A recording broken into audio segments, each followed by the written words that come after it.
Hey, welcome to the Sunday preview. St. Luke's got a good long one for us today. So it's from chapter 12, and it says, Jesus said to his disciples, "Do not be afraid any longer, little flock. Your Father has pleased to give you the kingdom. Sell your belongings and give alms. Provide money bags for yourselves that do not wear out. An inexhaustible treasure in heaven that no thief can reach or no moth can destroy.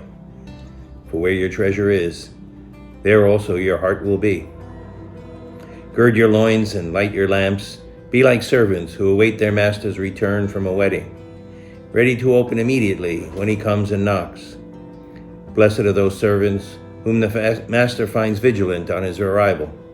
Amen, I say to you, he will gird himself and have them recline at table and proceed to wait on them. And should he come in the second or third watch and find them prepared in this way, blessed are those servants. Be sure of this, if the master of the house had known the hour when the thief was coming, he would not have let his house be broken into. You also must be prepared, for at an hour you do not expect, the Son of Man will come." Then Peter said, "Lord, is this parable meant for us or everyone?" And the Lord replied, "Who then is the faithful and prudent steward, whom the master will put in charge of his servants to distribute the food allowance at the proper time? Blessed is that servant whom the master finds on arrival doing so. Truly I say to you, the master will put that servant in charge of all his property. But if that servant says to himself, 'My master is delayed in coming,' and begins to beat the men servants and the maid servants, to eat and drink and get drunk, then that servant's master will come on an unexpected day and at an unknown hour, and will punish the servant severely and assign him a place with the unfaithful.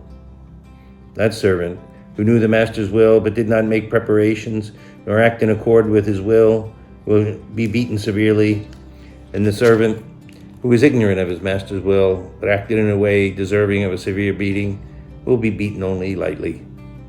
Much will be required of the person entrusted with much, and still more will be demanded of that person entrusted with more." The Gospel of the Lord.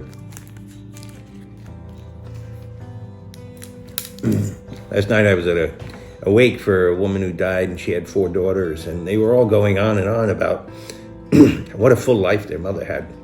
And they were all moms themselves, and they said, we don't know, we don't do anything compared to what our mom did. And I knew her a little bit, she was already older when I got to know her, but she was really spunky and alive, very much a doer, and she lived her life to the full. And her daughters were lamenting that they didn't seem to have as much energy, And I think it's that way for so many people. Life kind of lulls us into complacency, a lethargy. We get caught up in so many little things that we fail to really see our life as a project, as a big task to do something great, or to do a lot of good things, or to really be on the offensive in our life, you might put it. And that's what I think this gospel is encouraging us to think about. It's encouraging us to think about, well, the master's going to come, and we got to render an accounting, right? And if he finds us asleep, well, we're in trouble, right? And he also says here, much will be expected of the one who has been given much. I think that's real wisdom, for us, to see our lives as something we've received, and everything we have is a gift. And we have to produce, like that parable of the talents reminds us so poignantly, that we have to make a return for all the good that God's given to us. Right? And we have to make our lives fruitful and productive. And the great enemy of that is that inertia that we build up in our lives, and we wind up chasing around after maybe small, petty, little things, little entertainments, little pleasures. But we always have to remember, what we take with us is the good we've done for God and for others. And the rest of it all just passes away. So how about you? What's your life all about?